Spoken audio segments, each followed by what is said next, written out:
आज नवेम्बर 26 तारीख स्वाधीनता दिवस संविधान दिवस। आम ये संविधान होउची आम स्वाधीन भारतर पुण्य ग्रंथ, देशर मार्गदर्शक, देशर सबु आईन कानून विधि व्यवस्थार ये होउची मुख्य स्रोत।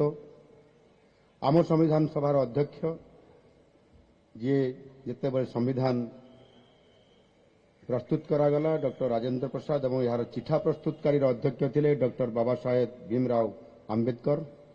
बाबा साहेब नेतृत्व में संविधान प्रस्तुत होगा पर 1949 मसीहा नवेम्बर मास 26 तारीख में यह गृहीत होता एवं 1950 मसीहा जनवरी मास 26 तारीख में यह सारा देश में कार्यकारी करा जाइथिला एवं ता परठारु भारत एक सार्वभौम राष्ट्र रूपे परिगणित होइछि।